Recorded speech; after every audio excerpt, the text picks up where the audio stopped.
मुगाच्या डाळीचं फोडणीचं वरण। चला तर मग बघूया ह्याची रेसिपी काय आहे। प्रीतीसमी रेसिपीजमध्ये आपलं खूप खूप स्वागत आहे। आणि आज आपण करणार आहोत मुगाच्या डाळीचं फोडणीचं वरण। आणि त्यासाठी मी 1 वाटी मुगाची डाळ घेतलेली आहे, कुकरमध्ये काढून घेतलेली आहे।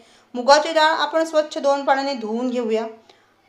त्यानंतर आपण मुगाची डाळ बुडेल इथपर्यंत ह्यामध्ये पाणी घालून त्याला शिजवून घेणार आहोत। तर त्यामध्ये आपण घालूया मीठ, अर्धा चमचा हळद, अर्धा चमचा जिरं, पाव चमचा आपण हिंग घालूया।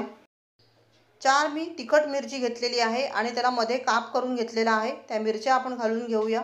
त्यानंतर 1 टोमॅटो घेतलेला आहे आणि त्याला अशा पद्धतीने चिरून घेतलेला आहे।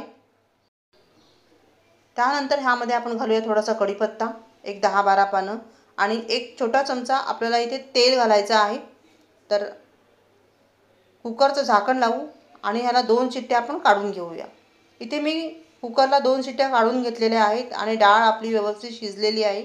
तुम्ही बघू शकता टोमॅटो देखील मस्त नरम झालेला आहे।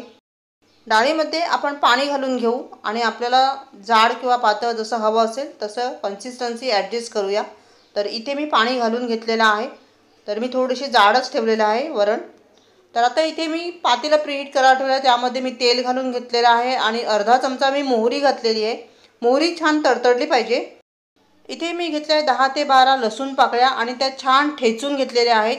तर मुगाच्या डाळीकरता लसूण भरपूर घ्यायचा आहे। लसणाची फोडणी खूप छान लागते मुगाच्या डाळीला।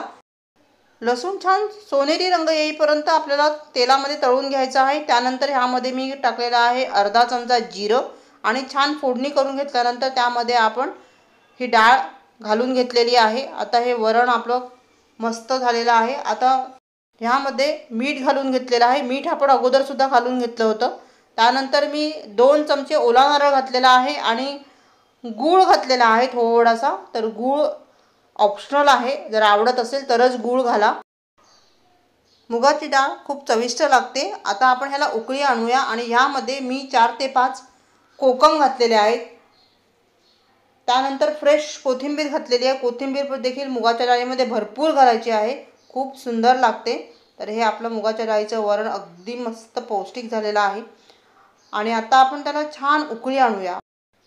वरणाला फोडणी दिल्यानंतर एक 5 ते 7 मिनटं आपल्याला ह्याला छान उकळवून घ्यायचं आहे, तरच आपल्या वरणाला खूप छान चव येते। तर इथे आपण 5 ते 7 मिनटं ह्याला छान उकळी आणूया। तुम्ही बघू शकता इथे आपलं वरण हे सुंदर झालेलं आहे।